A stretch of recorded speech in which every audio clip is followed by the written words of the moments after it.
All right, so we are recording. Welcome, Selma, to my passion project, SCAR.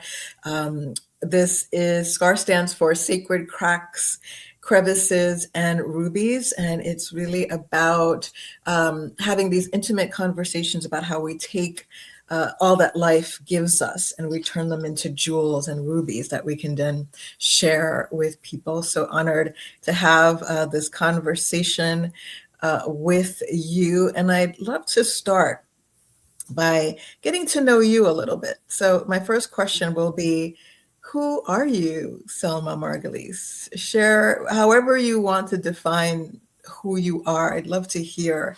Well, okay. I am the youngest child of Isidore and Anna Kolach. I was born in Boro Park, Brooklyn. And there's about 3.5 years between my sister is 7 years older, my brother 3.5 years older, and I was the baby. The best place to be in a family. So I really was always on my father's knee. Loved it. Yes. So that's my beginning. I remember my beginning very clearly. Yep. What is the most prominent childhood memory that you have, Selma? The most prominent.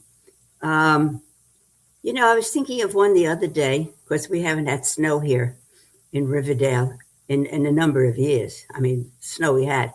But this is what we had as children. Every winter, we wore snowsuits that came up over our chests and around our heads. And we wore rubber boots and we wore heavy coats. And we made pathways walking to school for our mothers to be able to go shopping. And when we came home, we had snowball fights and we made igloos and we had a great time. I even had a scar on my upper lip being hit by an ice ball that eventually faded in years. But I had the little scar remainder to remind me every once in a while. But we had a very lovely childhood that way. And I went to public school, which was only about 2 blocks from my house. And after I would put down one set of books and pick up another set of books and go to Hebrew school in the local congregation, synagogue in our neighborhood. And the way I met Dolly was that my sister, who was 7 years older and very, very, very, very smart, said to my father, "Don't send her to the synagogue school. They only teach you how to pray." We were a Zionistic family. He said, "Go down to 43rd, it was about 10 blocks away, so that she'll really learn to speak Hebrew as a language. And not first for religious reasons, but for other good reasons." And my father really listened to her because she was very smart. And that's how I met Dolly. Dolly went to the same school. She was 2 years older. And we went through that lower school. We then were examined by the principal of a high school that also, where they spoke only Hebrew. And he said to my sister who went there, she's 11, she's too young to study. She said to him, just talk to her, examine her. So I came out of the class and there I was a member of that high school at a very young age and just went through. They also gave Hebrew teacher certificates and I was able to teach Hebrew after I was finished. And the way I made some money going to college on my own was very nice.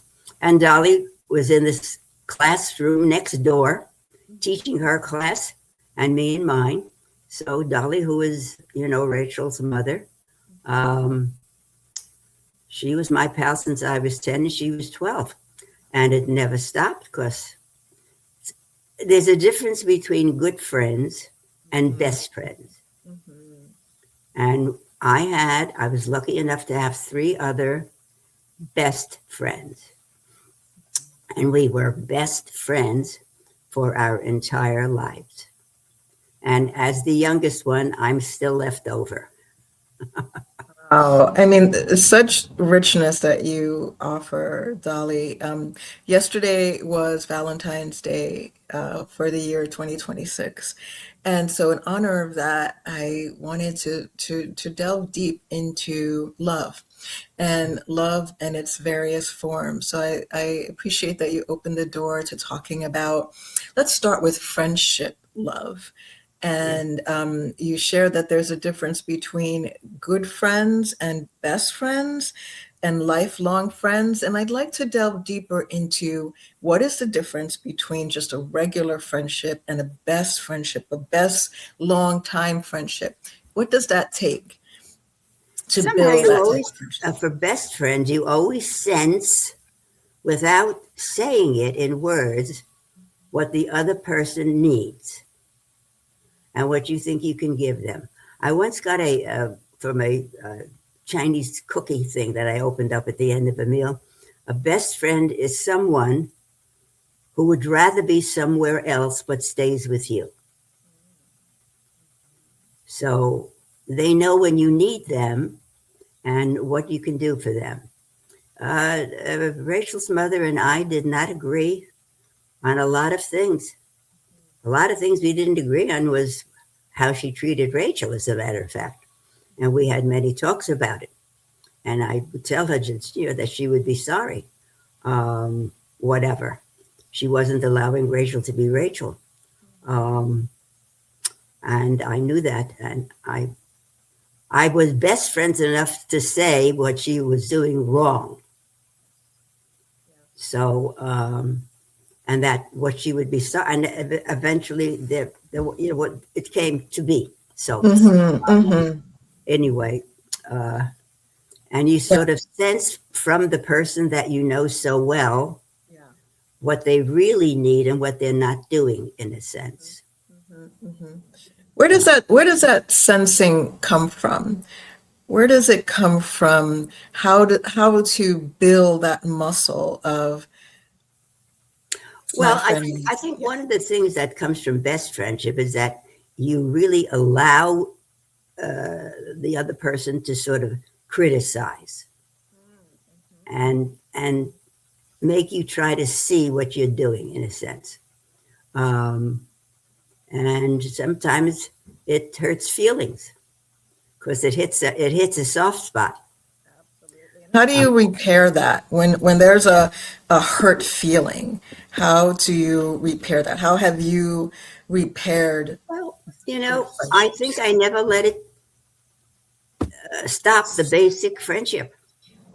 You Mm-hmm, can mm-hmm. criticize, the person may not like it, but they Yeah. listen, Yeah. and you're hoping that they're gonna maybe do something. Yeah. Um, and if they don't do what you said, you're still their best friend. If they don't do what you share, you're still their best friend. So you're able to kind of separate here, this is what I have to offer.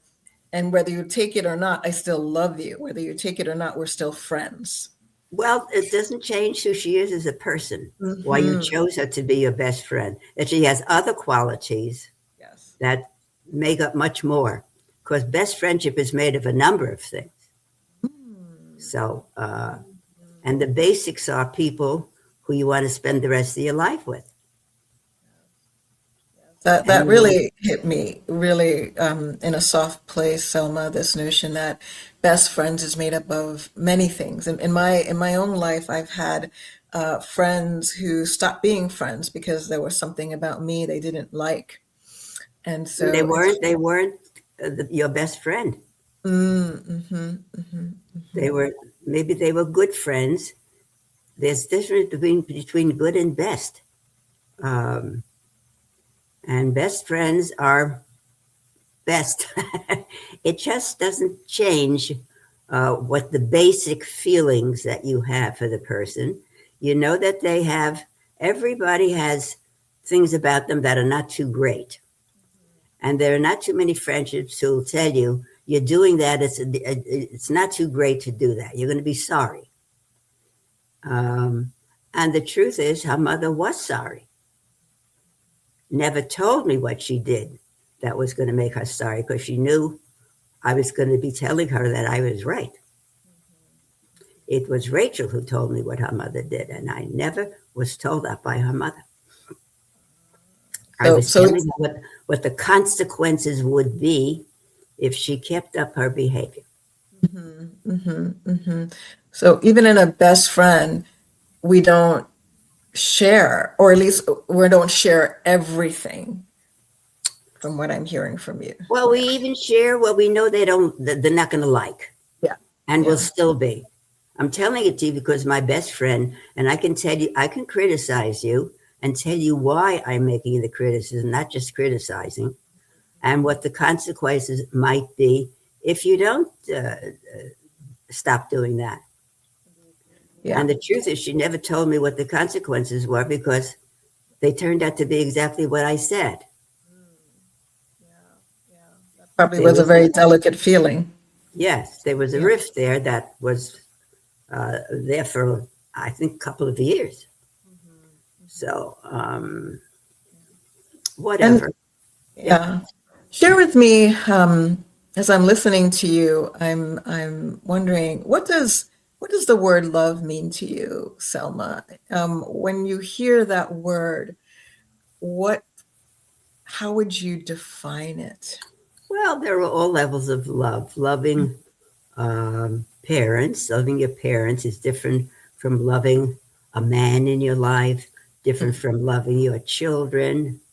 Um, and, the ingredients of each is like a whole different pot kind of thing. And it Let's depends go who. into that pot. Let's go into that pot, Selma, because this is so. I think this is going to be so meaningful. Let's start with self-love. What does self-love mean to you, and how have you practiced self-love? Well, self love. I think I always knew that I was really loved by my parents. I was, the baby girl, and I literally sitting on my daddy's lap. You see pictures of me, and I'm all over him, in the picture. He loved it, or else it wouldn't have happened. And he loved kids. And I think he had like a soft spot for me. I knew I could take advantage of him if I wanted, really. And sometimes I did. I would ask him for more money than I thought should be asking for. But one of our friends came from a very much poor family and didn't have money to go to the movies with us. So I would say to him, we're going to the movies, and Phyllis can't go to the movies. And he said, why not? I said, she doesn't have 25 cents. So he would give me an extra $1. He wouldn't give me the quarter, but he'd say, buy some more candy. If somebody's coming with you, buy candy. And I had a terrific father. He was very loving.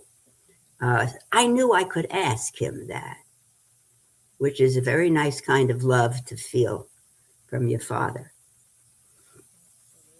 So what I'm hearing is that for you, self-love was really grounded in knowing that you were loved by your Oh, yeah. father in particular, that really Yeah. shaped you Well, I in think terms of, self love comes from other people loving you also. ah, okay, Oh, yeah. yeah. Oh, yeah. I mean, You can't do it on your own, you're saying. Mhm. no, and I loved my brother and I loved my sister, and I loved them each for different reasons. Uh, my sister was a brilliant student who, when she graduated from high school, won the English, French, and Hebrew medal because she had an ear for language, and it was extraordinary. Um, when I followed her into high school. The French teacher said to me, "Oh, your last name? Are you Sylvia's sister?" That was the first thing. Yes. Are you as smart as your sister? That stupid man. Are you as smart as your sister? I said, of course not. Who's smarter than my sister? Right.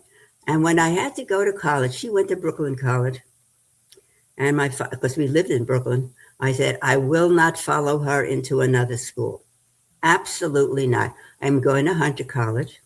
where they had no entrance exams. Did you know that at Hunter? I There was didn't no know. entrance exam. And they said, if you can survive the first year, you can stay. And only 50% of the class survived. Wow. Yes. 50%. You were clean. They cleaned out the freshman class. Mm. Yes. And I made my own mark. I was on the dean's list. And my major teacher uh, recommended me for a master's in Jersey. And she said, you have no idea uh, uh, how much money is out there that people are willing to give that people don't even know about. So my master's was paid for by my major teacher of my, I changed my, uh, the thing that I was going to really study and do. When I started Hunter, I thought I was going to be in radio. I was going to take it with radio people. They turned out to be the weirdest people in the world. And they sent me in the summertime to a radio studio where the announcer would chase me around the table. What? Yeah, he was trying to catch me. And I came home and I said to my father, what am I going to do? He said, either run faster or change your major. He says, you got to do something. He said, if you don't like it. So I didn't know what to do. And I walked the halls of Hunter College. A lot of teachers had their doors open. And I came to a voice of a teacher, and beautiful woman's voice. And I opened the door just a crack. And there is a woman standing in front of a class with 2 Canadian crutches. She was victim of polio when she was, I think, a teenager. And I just sort of waved and I said, do you mind if I sit in the back? And she said, no, come and sit down. And about a month later, she said to the class, who would like to go across the street to the Lexington School for the Deaf and come back and teach a lesson that they did do with the deaf children? And it's stupid. I raised my hand. I'll do it. So I went and I spent a month at the Lexington School for the Deaf, which was absolutely fascinating, really fascinating. And I came back and I gave a lesson to the class. And she said to me, that was Doris Treppel, who I adore. She's the one who got the master's. I said to her, she said to me, would you like to move up front? After I did it. And I stayed up front, obviously. And she tutored all through college. And she was a marvelous teacher and brilliant. And we used to go to all kinds. We used to somehow we would get taxis where we could fit her a wheelchair into the back of the taxi by not putting the seats down in the bigger taxis. And we would go to her to meet. She was a marvelous teacher who ended up marrying one of the teachers at Hunter, who came to teach drama. Yes. Yeah. So I think I made very good choices. Yes. I was willing to make changes, and I made good choices when I thought for good reasons, which I never ever thought I was going to do. I love that story, Selma, because it's such we all spend our lives thinking, what am I going to do with my life? Where do I belong? Right? We start with one journey and we end up, your life kind of took this kind of, it feels like fate. You hear this voice, you walk into the room, you ask us in the back of the room, you stay. A month later, she offers an opportunity. You raise your hand. You don't know what you're really in for. You go teach this class, and you do it so well, you can come back and teach it in the classroom, and there starts your path. So I love when fate plays a hand, and you also. I'm willing to take chances also. Yes, you're willing. And where does that come from? I mean, for me, I always feel like when I think about love, I think about it's from being loved for who you are. So for me in my head, the way I'm putting it together is that a component of love is taking chances. And to take chances means that you were secure enough because you were loved. I think so. Yes. Mm, mhm, No matter mhm. what I would do, good, bad, doesn't change the basic love. Doesn't take the basic love of your parents to you or your Yes. Yes. family. Yes. That's Yes. a gift. That's a rare gift, Selma. I It don't is. know there are many people who have that in their life. Well, I'm thinking of a situation. My brother and I went to Coney Island one Sunday because my Mhm. father used to take us all the time. And we went on all the rides and we bought tickets and we got time, got totally lost. And before we knew it, it was like 8 o'clock at night. And I said to my brother, because nobody wore telephones at that time. Nobody, I didn't even know if we were wearing a watch. And I said to my brother, we are in serious trouble. We are in serious trouble. I said, you know that they're going to be looking for us and they're going to be calling every hospital in Brooklyn or whatever. Uh, and we took the trolley there and we took the trolley back. And at the trolley, my father was standing at our stop in Brooklyn. And we got off the trolley. Now, my father never, ever hit us. We were not kids who were ever hit. My mother would do it more than my father, but my father would not do it.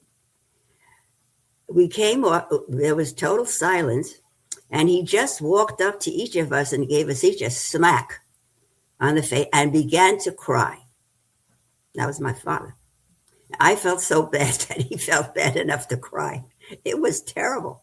He was miserable. He thought I don't know what he thought. My mother was like a basket case. Okay, I expected her to scream and yell. He was not a screamer or yeller. And that that was the difference between my father and mother. But he just burst out crying when we got off the trolley and gave this one wow, wow. And Mhm. it, woo. And you know what I said to my brother? If he doesn't hit us, he's crazy. You said that to I said, you. that's my brother. We're going to get smacked. I said, if he doesn't hit us, he's crazy. I remember saying that to my brother. I was glad he did it because it was better for him. It was better for him. You were thinking about him. Yes. And he was crying. I said, I was, wow, you know, how How do old you, were you then, Selma? Do you remember how old you were? I was probably 10. At 10 years old, you had the mental capacity to say to your brother, if our father doesn't hit us, and to express his fear, something is wrong. Wow. Yeah. He thought we were gone, I think. He just didn't know where we disappeared Yeah, and didn't yeah. make any contact. We lost complete of time, just faded away. Um, and I don't think we wore any wristwatches at the time. Time just went. We were having such a good time. Having such a good time. Yeah. That Yeah, feels like the love of a child to her father, what you just shared. That you understood that he so loved you and was so fearful that he would be moved to do something he would never do otherwise. yeah. I really adored my father. Mhm, He was a very, very good man, very nice man. mhm, He was a mhm. very good father. He was a good father. Um, When you became a parent, Selma, did your father's way of parenting influence the way you parent your children? Did his way of loving you, did that influence the way you love your I would children? say probably. Hmm, I'm not hmm. sure because I had two girls and I didn't have a boy. I didn't have a son. Um, but we were each very different, and he was a different father to each child. And that I knew because we were different from one another. So uh, I didn't even mind that my sister was that smart. I really admired her. And she was the kind of person that if my mother, I would ask my mother certain questions, and she'll say, ask your sister. She'll give you a better answer. And I stopped asking my mother. I would ask my sister. So I think they really knew the difference between us, you know. Yeah, and Um, it doesn't sound like they compared. It doesn't appear, I really appreciate what you're saying, that your father loved each of your siblings and you in different ways. yes, That he didn't compare you. He knew Selma was who Selma was, your sisters is who yes, she was, your brother is who he was, and there yes. wasn't comparison, so that there wasn't jealousy brewing. It was just these different children need different ways of loving. Yeah, and I think parents are different parents to different kids, you know, and who Hmm. they are. Yeah. Uh, Were you a different mother to each of your daughters, if oh, you I think remember? so. Probably, Yeah. probably yes. Okay. I would Okay. say probably yes. Yeah, and Mm-hmm. they are different kids. Like at least Anna, my younger daughter has a very different response to me than my older daughter, Mm-hmm. Mm-hmm. Yeah, it's the same. because they are very different. So Can it's be not a, siblings, it doesn't mean, yeah. and then they are very good with each other, um, but also different, but different to me. There's a Mm-hmm. 6 year difference between both of my girls. And when I had Lisa and my younger daughter, my older one would say to me, oh, Ma, you don't do it that way. And I said, no, you got to, oh, show me. And that's the way I had to respond to her. I would never say you're wrong. Worst thing you could say to her. I'd say, really? Come on and show me. And then it was fine. I'm stunned. You had the humility to say to your daughter, "Show me." That's Oh, I had extraordinary, brains Selma. because if I would say you're wrong, and she would begin to argue with me because she knew better. So I just said, let's skip the argument and show me what you think I would be doing. Whatever. Um, The love I is think let's you skip know the what? I argument. think I still do it. I Yeah. love that. Let's skip the argument and see what she has to say. I appreciate that a She lot. was That sounds never like your father. That sounds like your father, Selma. she was never terribly wrong because she's very Okay. smart. Uh-huh. So I'd Yeah. say, oh, that's okay. That seems to be okay. And it just passed. We didn't argue. I very interesting. Okay, we'll try that maybe next time. I just had a way of getting out of it because she was the older. She was the like the second mother. Yeah, she was the Yeah. big sister. Yeah. Yeah, that feels really loving to me. I'm the older one as well too, and to have your parent affirm your intelligence and affirm your intuition, Selma, Yeah. to me is the highest form of love. So Oh it's yeah. beautiful to hear you, yeah, Yeah. to hear you share that with a We parent. used to encourage each other's talents. Mm-hmm, My mother was mm-hmm, a piano teacher, so we had music in our veins, I think, because each one of us had different musical abilities. I had a very pretty voice, very young. mm-hmm, Now, I couldn't, she wanted me to take piano. We always had a piano in the house. And I couldn't stand the routine of scales, you know, which was terrible, boring, awful, non musical.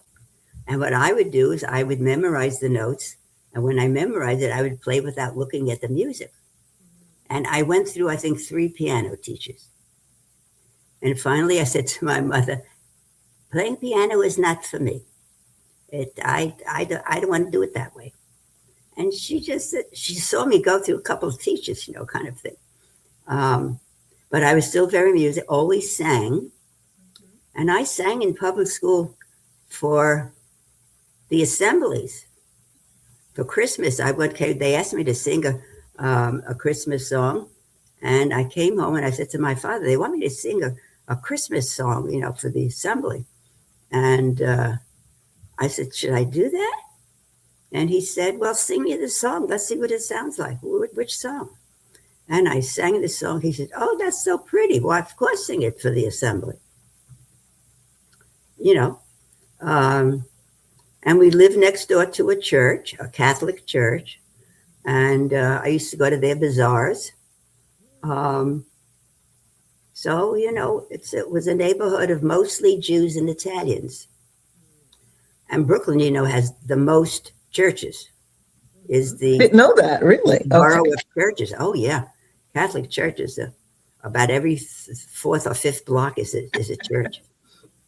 It's But true. I live down the street from a church, a Catholic church, so I yes, know that in Brooklyn. and they always have Yeah. their bazaars, and they always have and I used to go, and uh, I had Italian from. We had one Greek girl in the class whose father was a banana merchant, very wealthy, and we always loved how she came to school. She was always beautifully dressed.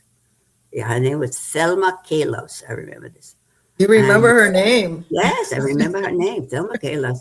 And she was lovely. She was very pretty. And always everybody would say, "Oh, what is she could be wearing today?" Kind of thing.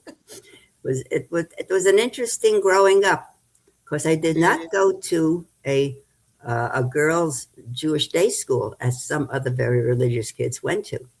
My brother went to the religious school, but not the girls. The girls went to the public school, whatever. Was that your choice? You and your sister's choice to go Uh, to? Yeah. I think, well, it wasn't the choice because you just they. I knew they didn't have money to send three of us Mm, to, mhm, the special school, and I think I grew up with a better education. The public school education that many years ago, taught by these hard Irish sisters who really, if you didn't come in with homework, you better stay home because you are not going to survive the day. You learn the discipline of studying and doing your job and doing what you were told to do and being complimented, for it. But so I think I learned a lot in public school. Yeah, and you brought up the word discipline. And is there a place, or what is the place for discipline in love, Selma? Well, I think your own behavior has to be disciplined in a way. Uh, if you're disciplined, you also don't hurt somebody that you love. Um, or not knowingly, you may do it not knowingly. And that I learned in my personal life eventually. Um, I mean, there are all kinds of levels of love. It's whatever. Yeah. Uh, Could we talk about another level of love, and that would be romantic love? What yeah. has romantic love taught you, Selma? Well, it taught me a number of very serious lessons in life. Um, I was a very pretty young girl. And when I went to camp, I was a 10-year-old. My father sent me to sleepaway camp, and I loved it. We were in a big outside tent, and nothing happened at that time. Then I was chubby. I was my mother. If you weren't fat, you weren't healthy. It means she wasn't feeding you enough or the right way. So I said to my mother when I was about 13 or 14, I was chubby. I was fat chubby. And I said, I'm going to lose weight and I'm going to look good. And I'm going to have the first boyfriend in the group this summer. And that's exactly what happened. I was determined. And my boyfriend was a dentist's son uh, who was very unattractive, but he really was attractive, whatever. But I did have the boyfriend. Um, and then I kept going. And finally, I became a counselor at a very lovely camp, a sleepaway camp. And the first year that I went, I was 17, I think. And I came home and I went back to the same camp the next year. And one of the men counselors, who was a very attractive young man, who had a different girlfriend the year before when I was 17. It was very obvious that he was not interested in the other girl and began to court me. But whatever. He was a very, very interesting, special young man. And he wrote me letters, and I had a birthday in the August when I became 18. Took me out. He obviously was really smitten, which was kind of a compliment. It was very nice. But I think it scared me. I was 18, and to get tied up to somebody who expected to be married at 19 was terrifying to me. And when we came back to the city, I did a number of not very nice things, and I said to him, I can't go on. And he was heartbroken. Called all my best friends. And one of my best friends says, he's going to kill me. He is crying. You're breaking this guy's heart. I said, I can't help it. I just can't be married at the age of 18 or 19 because this is what he would have wanted. He wanted family, whatever. And so that never happened, but there was a very serious connection, I think the first connection. It's like a first love. And we each went our own way. And a number of years later, he heard that I was divorced. He was still married. And he called me, and I was shocked. He said, I understand somebody's treating you very badly. And I said, well, no, that's no good. He said, why are you doing that? Why are you allowing that? Kind of thing. And of course, he came to visit and whatever. And it could have been that he had a wife. He got married 6 months after we broke. He wanted to be married. Now, I'm Selma. He married Sally.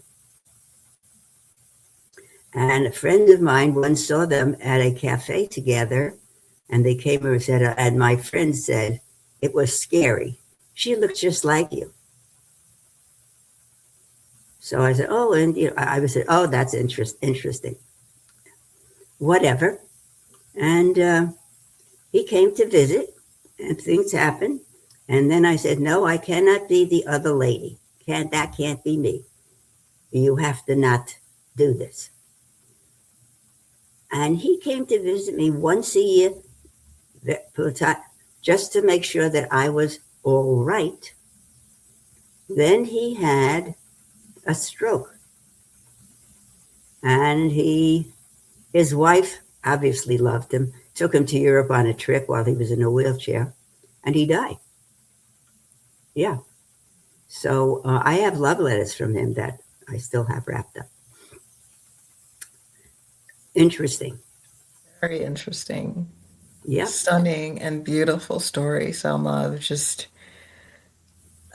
that's not the definition of love, I don't know. It feels almost transcendent, a romantic love. It's romantic. I'm recalling what you said about friendships and the different types of friendships. And even though this was a romantic love, it feels to me like a very deep devotional connection. I have to tell you, I felt sorry for his wife. I really did. Because she really should have been absolutely number one. And I think he had 2 or 3 children, went to live in Israel. When I came to Israel, he was invited to my nephew's bar mitzvah. And he said to his wife, who also came with him, I made believe whatever, do you mind if I show her Jerusalem? He said to her. And of course, she had no choice but to say, of course. But he had to do that. And So and some would say that the heart wants what it wants, that he yeah, when there's a connection, it's very difficult. And I think in this moment, what I'm appreciating is the complexity of love, Selma. many levels. Many levels, many Yes. levels. Yeah, it's not so simple all of the time. It can get messy and complicated. Oh yes. Oh yes.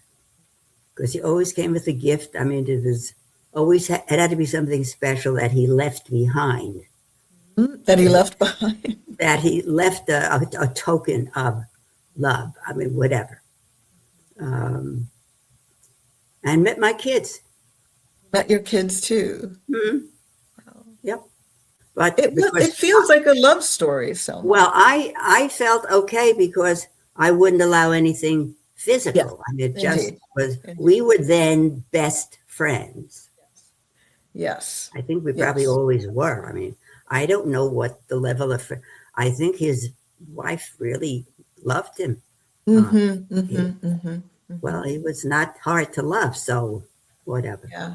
And it speaks to the different forms of love too, that platonic love, Yeah, that friendship love, the love between a husband and a wife, where the wife, my sense is she knew, and it goes back to what you shared about friendship love, where we accept each other as we are.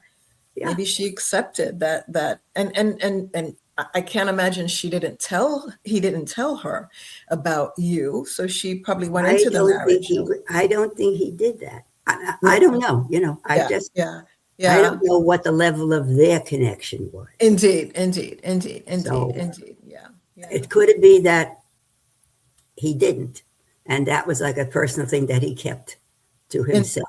that's true. Yeah, and that's another layer of love Mhm. too, right? The things Yeah, that you keep inside of your own heart that you don't yeah. share even in the most intimate relationship, and that I is still with have your wife. letters from him Yeah. that are so beautifully written.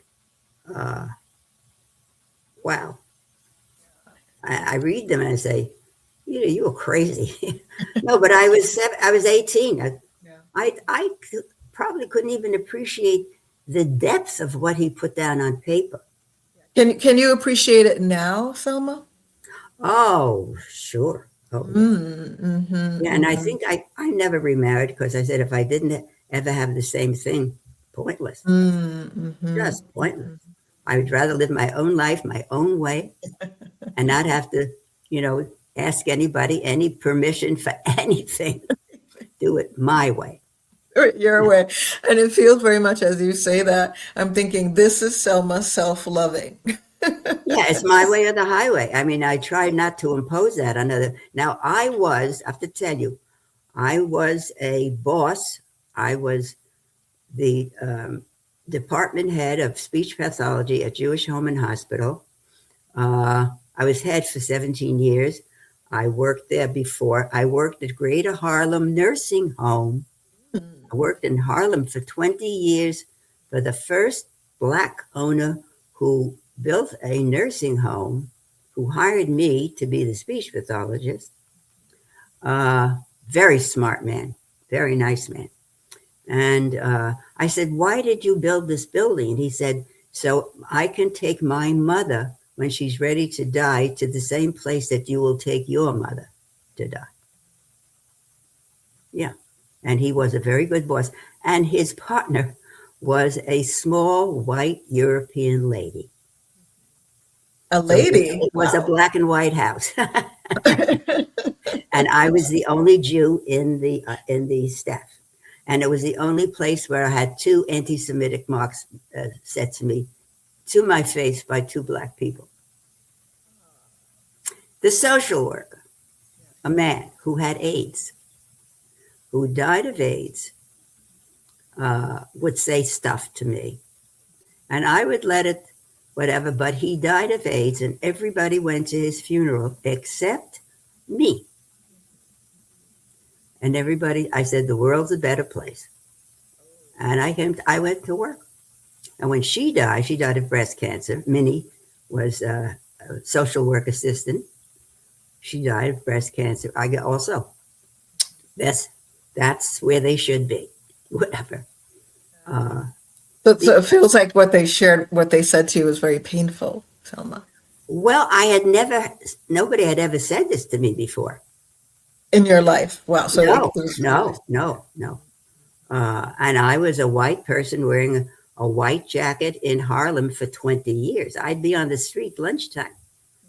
Uh, so, and the reason I had always wonderful feelings for people who, our lady who came to our house 2 times a week was Coralie Bates from Harlem. She was our cleaning lady who did our whole family. She'd be two here, my aunt 2 days, my house for 2 days, another place for 1 day. And from the age of 14 months to 14 years, she was my best friend.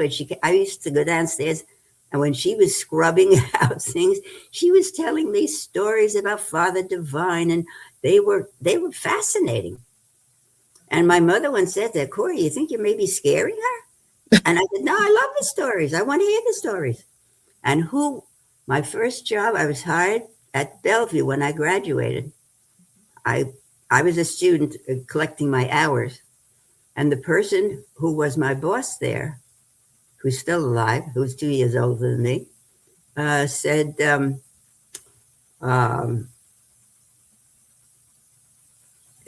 I graduated, she said, Peter's leaving. Would you like his job? I was, wow. Would I like his job? My first job at Bellevue, before I worked for Howard Brusk. Sure, I took the job. And that's the way things happened to me in my life. Mm-hmm. Yeah. And to this day, I call her, she's 2 years older, very, very hard of hearing and can barely answer me. And I told her, they have these things now that they have the telephones, they write out, and they're free. And I called and I said, Myra, we have trouble connecting I said, this thing is for nothing. She got the phone and we talk now.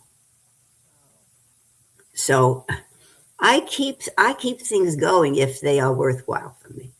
If people are working around. If people really are worthwhile, yeah. Yeah. What makes people worthwhile to you to keep it going, Selma? Oh, that their values are probably very similar to mine. Similar values. She was a very good therapist. And we used to work sometimes with the screen just between us because didn't have room. And when she'd finish with the person, I'd say, what did you do with that person?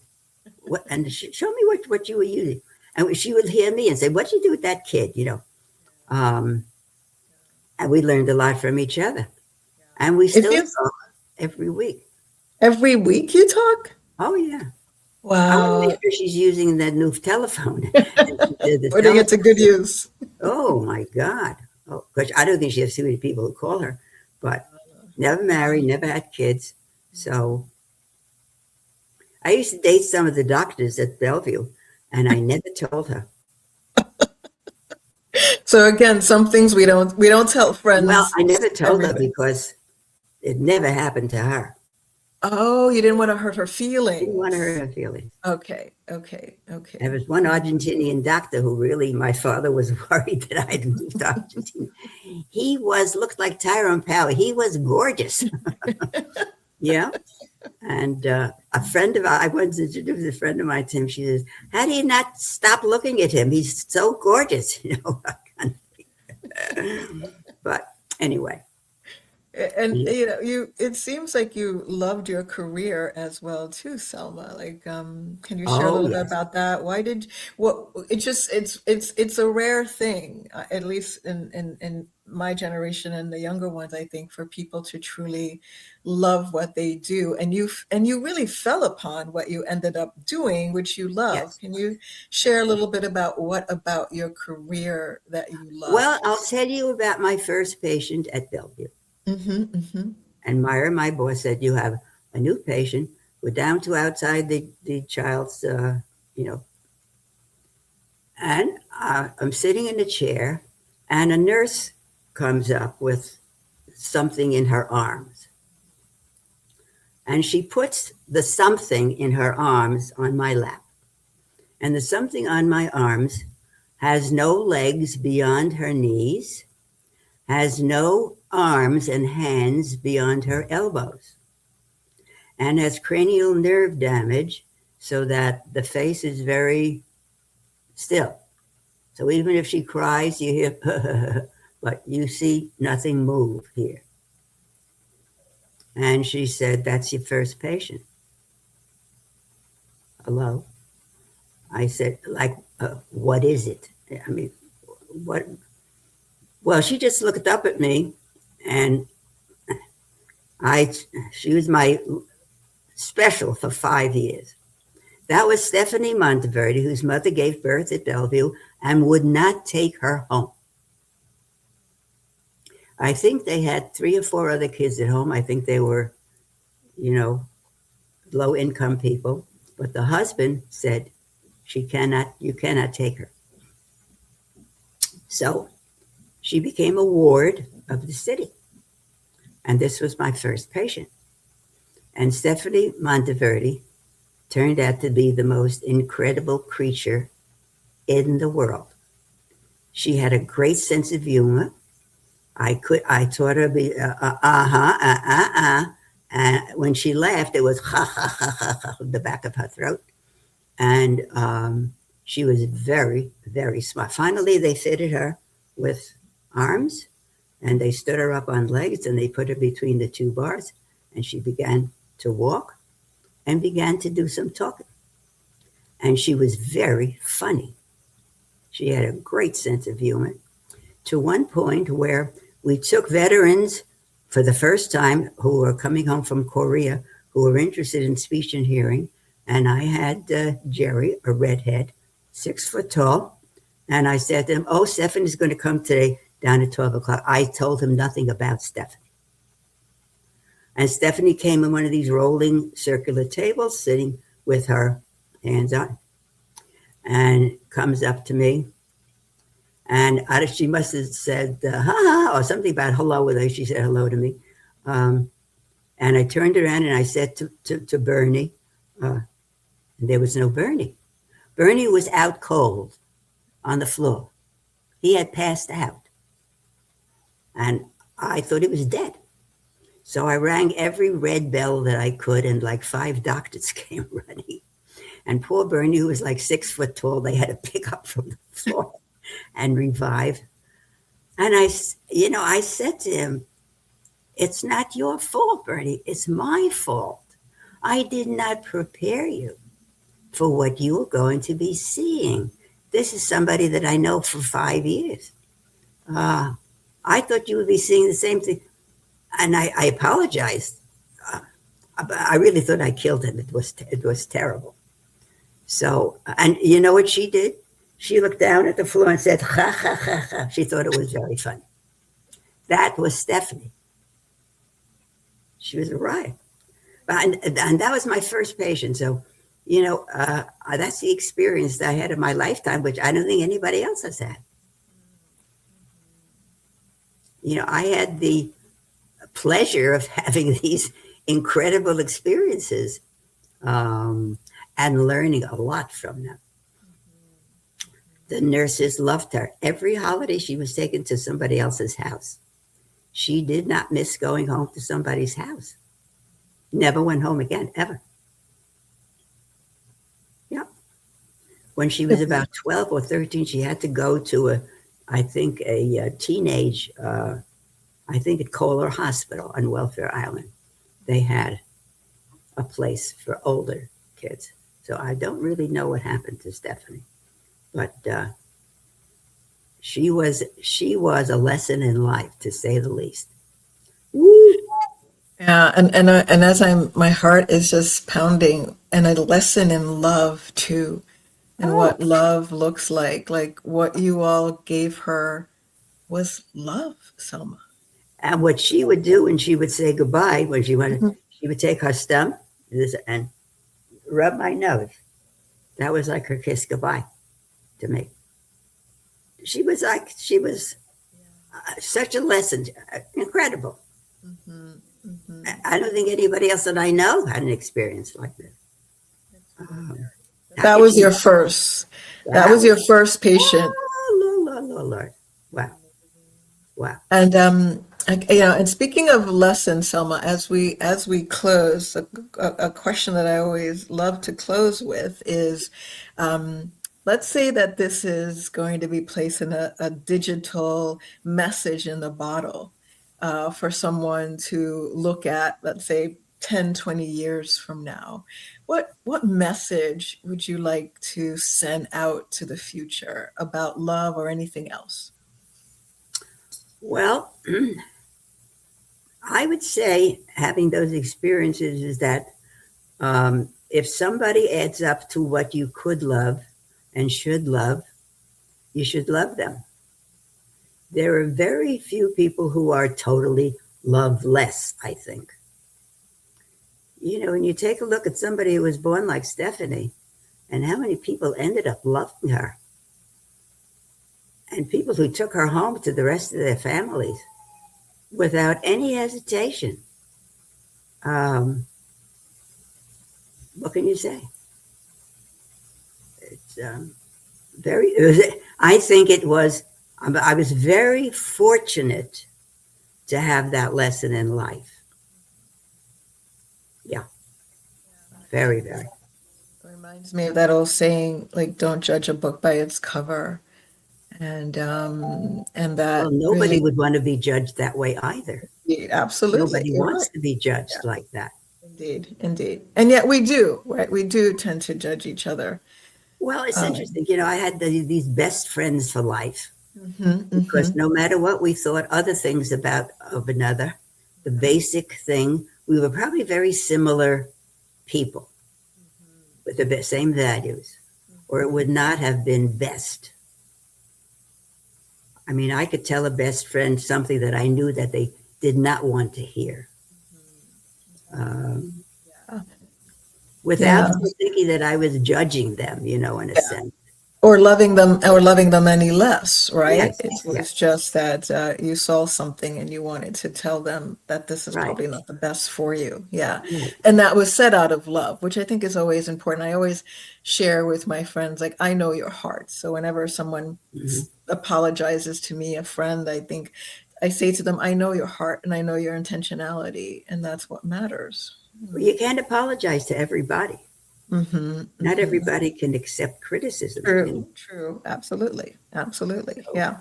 I know that.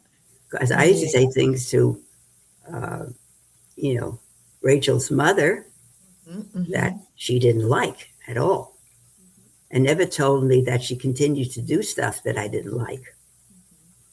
So, because she knew I would not approve and, you know, tell her, what are you doing? Yeah, what are you doing? So, And the friendship lasted still, yeah, I mean, even she with that. accepted the criticism. And she did stuff for me, and I said, that's okay.